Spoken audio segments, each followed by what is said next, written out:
planning vacations. They can be exciting, but if you're doing it by yourself, it can also be kind of intimidating, right? Well, Sydney Waters with the Better Business Bureau says that there are definitely some best practices when searching out your summer destination. And the first one is just knowing where to start. Well, here she is with some more tips.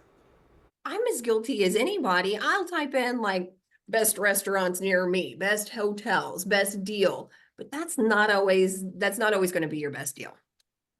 Absolutely. And that's something even I am guilty of as well, or was in the past before I had this position. So yeah, the best way to get the best deal is just give yourself plenty of time to plan. Because when you start typing those tag words in your searches, you do become more of a target for these scammers looking for best deal, cheapest flights. And those may direct you to these phony websites that are just going to capture your information. For criminals, this is probably a pretty profitable scam.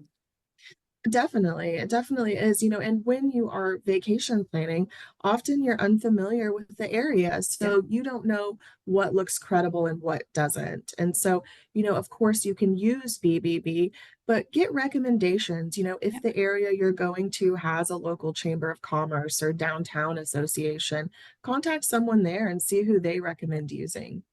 Now, what about timeshares, Sydney? We had over $29 million in vacation related scams reported last year, and a huge chunk of that came from those timeshare Hmm. scams. And really, that's another one where they get you in the restrictions. Okay. There's so many restrictions on those timeshares, they make it almost where you can't use it. Hmm. So, and then, getting out of those timeshares as well, what you've signed on that fine print, you're stuck for a very extended amount of time as well. I mean, they just lock you right in. Yes, absolutely. So, are there any other tips that vacationers need to keep in mind as they're making their big plans for the summer? As always, we recommend if you're going to be shopping online, which most of these scams are online related scams, use a credit card. Credit cards are so much easier to dispute the charges and just easier to work with in general. Well, thanks again, Sydney. I assume that everybody can go over to bbb.org and they can find all of these tips plus more additional tips right there on the website. And before you get to your destination, check out the BBB scam tracker and see what scams are associated with your hometown as well as your destination to avoid falling victim.